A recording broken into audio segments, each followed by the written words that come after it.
नहीं, मैं बहुत खुश हूँ कि मेरा 342 रैंक आया है मेरे सेकंड अटेम्प्ट में, और मतलब अच्छा लग रहा है। तो कैसे तैयारी रही? कितने साल आपने कहाँ से कोचिंग ली थी? मैंने अपने फर्स्ट ईयर में ही तैयारी शुरू कर दी थी, कॉलेज के फर्स्ट ईयर में धीरे धीरे, और फिर मैंने उस तैयारी को बिल्ड किया। सेकंड थर्ड ईयर में उसको और बढ़ाया, और ये मेरा सेकंड अटेम्प्ट है। तो मतलब 3-4 साल हो गए हैं मेरे को तैयारी करते हुए। तो मैंने कोचिंग के लिए मैं दिल्ली में, जो मेरा कॉलेज था SRCC, तो जब मैं वहाँ गया तो मैंने फर्स्ट ईयर में कोचिंग ले ली थी, और फिर बाकी कोचिंग मैंने ऑनलाइन करी, और बाकी डिफरेंट इंस्टीट्यूट्स के मटेरियल को रेफ़र किया। तो आपने बताया कि आपका सेकंड अटेम्प्ट था। तो कैसे किन किन मुश्किलों का सामना करना पड़ा? क्या मेंटल प्रेशर रहा इस दौरान आपके? मतलब थोड़ी जर्नी लंबी है, तो चैलेंजेस रेगुलरली आपको लगते ही हैं कि आ रहे हैं, जी। और थोड़ा डिफ़िकल्ट हो जाता है अपना मोमेंटम कंटिन्यू करना। वही मतलब मुझे लगता है सबसे बड़ा चैलेंज रहता है। पर मेरी फैमिली, मेरे फ्रेंड्स वगैरह सब लोग बहुत सपोर्टिव थे, और मेरे को बहुत अच्छी मेंटरशिप मिली मेरी टीचर्स वगैरह से। तो मतलब उतना मेरे लिए चैलेंजिंग पर्टिकुलरली लॉन्ग रन में नहीं था। अब जब शॉर्ट मोमेंट्स में होता है तो फिर मतलब आपकी फैमिली वगैरह वो आपको सपोर्ट करते हैं। आप ब्रेक्स ले लीजिए, मैं रेगुलरली ब्रेक्स लेता रहता था, तो उस तरीके से मैं अपने चैलेंजेस से डील कर पाता था। तो माता-पिता का और टीचर जो रहे हैं, उनका कितना कहते हैं मार्गदर्शन रहा आपको इस मुकाम तक पहुँचने के लिए? डेफिनेटली देखो, UPSC के एग्ज़ाम में गाइडेंस का बहुत बड़ा रोल रहता है, क्योंकि आपको ये बहुत डिसाइड करना पड़ता है कि क्या पढ़ना है क्या नहीं पढ़ना। तो उसमें आपको बहुत इंपॉर्टेंट रहता है अगर आपको अच्छे मेंटर्स मिल जाएं जो आपको बताएं कि क्या चीज़ पे ज़्यादा फोकस करना है, लिखना कैसे है।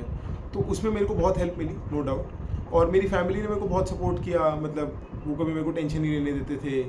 और मतलब जब मैं लो फील करता था तैयारी के दौरान, किसी दिन पढ़ने का मन नहीं करता था, तो बहुत इंकरेजिंग रहते थे। तो मुझे लगता है वो बहुत इंपॉर्टेंट है, क्योंकि एग्ज़ाम लंबा है, मैराथन की रन की तरह है, तो आपको बहुत पेशेंस चाहिए। तो वो उस तरीके से बहुत हेल्प करते हैं पेरेंट्स। तो जब रिजल्ट आया और आपका जो रैंक थी आया, तो उसके बाद क्या प्रतिक्रिया थी? खासकर माता-पिता को बहुत उम्मीदें होती हैं बच्चे से। नहीं, मतलब सबको अच्छा लगा, सब बहुत खुश हुए।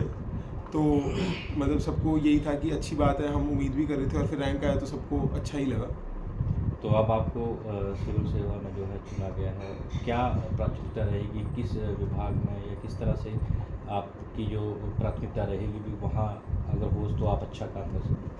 मेरा ये मानना है कि मतलब सिविल सर्विसेज में जो भी हमें काम दिया जाएगा, मैं उसको उसको उसमें बेस्ट एफिशिएंसी एंड इफेक्टिवनेस से हम उसको करें। जी। पर उसकी भी ज़्यादा इंपॉर्टेंट जो मुझे लगता है कि ये इस प्रोसेस में जो मतलब ये चयन हो रहा है और इतने बच्चे दे रहे हैं और इसको इतना प्रतिष्ठा है, तो इस प्रोसेस में जो सिविल सर्विसेज का सर्विस एस्पेक्ट है, वो कहीं ना कहीं हम लोग उससे दूर भागते जा रहे हैं। जी। तो मैं जो सिविल मतलब सेवा का सेवा वाला भाव है, वो बहुत लोगों तक ले जाना चाहता हूँ। मतलब उनको ये विश्वास दिलाना चाहता हूँ कि इस सेवा का उद्देश्य आप लोगों की ज़िंदगी में मतलब बेटरमेंट लाने के लिए है। तो वो मेरा सबसे बड़ा फोकस रहेगा। उसके लिए मतलब मैं चाहता हूँ कि ये जो ब्यूरोक्रेसी में हम एक बहुत बड़ा वो डिस्टेंस क्रिएट कर देते हैं नॉर्मल लोगों से, वो मतलब मैं चाहूँगा कि कहीं ना कहीं ख़त्म हो जाए। तो जो अभी यूपीएससी का अटेम्प्ट कर रहे हैं, उनके लिए क्या एक्सपीरियंस रहा आपका? क्या टिप्स देना चाहेंगे?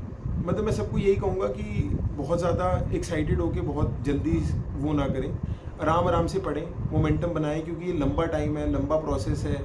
एक दिन, एक हफ्ता, एक महीना से कुछ चेंज नहीं होता।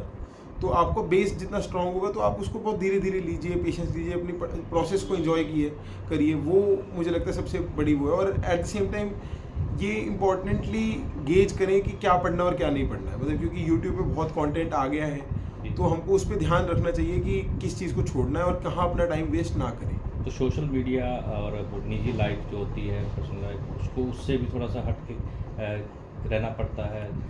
कैसे लगा जब आपको सिर्फ तैयारी कर रहे थे लगातार? कितने घंटे तैयारी कर रहे थे? देखो, मैं कभी 7, 8, 9 घंटे से ज़्यादा नहीं पढ़ा, मतलब मुझे लगता नहीं कि मैं पढ़ भी सकता हूँ। और मैं हर हफ्ते एक दिन तो छुट्टी लेता ही था मेंस के वक्त को छोड़ के, क्योंकि मतलब ताकि मेरा मोमेंटम बना रहे, फिर अगले हफ्ते फिर मेहनत करें। तो मुझे ऐसा लगता है कि ऐसे बिल्कुल कट ऑफ होके भी कोई फ़ायदा नहीं है, क्योंकि वही जर्नी लंबी है।